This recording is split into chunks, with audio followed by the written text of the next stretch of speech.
एक बार अंधकार ईश्वर के पास पहुंचा और उसने कहा कि हे भगवान, मैं बहुत परेशान हो गया हूं, अपने सूरज को समझा दें।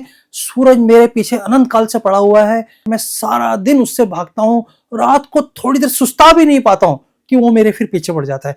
मैंने गलती क्या की है, मैंने क्या बिगाड़ा है उसका जो मेरे पीछे पड़ा हुआ है। आप कृपया सूरज को बुलाएं और उसको समझाएं कि मैंने क्या गलती की है, मेरा पीछा छोड़ दे। तो कहते हैं कि भगवान ने सूरज को बुलाया और कहा कि तेरी अंधकार से क्या दुश्मनी है, तू अंधकार के पीछे क्यों पड़ा हुआ है, क्या तेरा अंधकार ने बिगाड़ा है। लेकिन सूरज कहता है, अंधकार?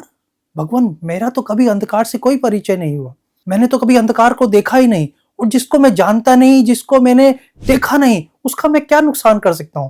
आप कृपया करके उस अंधकार को मेरे सामने बुला दें ताकि मैं अपने किए पे माफी मांग लूं और उसको देख भी लूं ताकि आगे से मेरी गलती ना हो। लेकिन भगवान की फाइलों में इस मुकदमे का कोई भी फैसला नहीं हो पाया और कभी हो भी नहीं पाएगा, क्योंकि अंधकार सूरज के सामने असंभव है, लेकिन अंधकार को सूरज के सामने लाया ही नहीं जा सकता। सूरज तो बहुत बड़ी बात है, एक छोटे से दिए की लो की परिधि में अंधकार का कोई अस्तित्व नहीं रह जाता। अंधकार की कोई विधायी सत्ता ही नहीं है, वो अपने आप में कुछ है ही नहीं, वो तो सिर्फ प्रकाश की अनुपस्थिति मात्र है, यानी कि एब्सेंट ऑफ लाइट है। इसलिए किसी की अनुपस्थिति को, किसी की एब्सेंट को इसके सामने कैसे लाया जा सकता है, ये बिल्कुल नामुमकिन है। इसका फैसला भगवान की अदालत में कभी नहीं हो पाया और कभी भी नहीं हो पाएगा। इसी प्रकार जो मैं कहना चाहता हूं, मृत्यु भी कुछ भी नहीं है, मृत्यु सिर्फ जीवन की अनुपस्थिति मात्र है। इसलिए दोनों ये चीजें, मृत्यु और जीवन, एक साथ कभी भी घटित नहीं होते।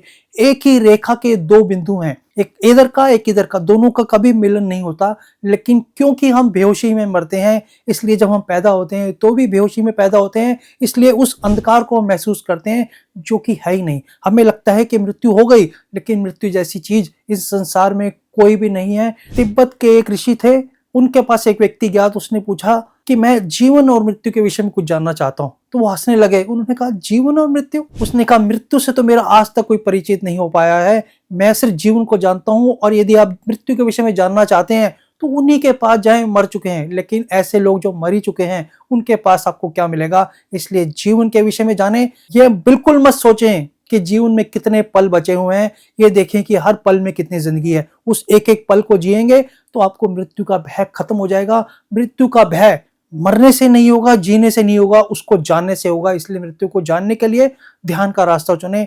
ध्यान करके आप जीवन को जा सकते हैं, मृत्यु को भी जान सकते हैं।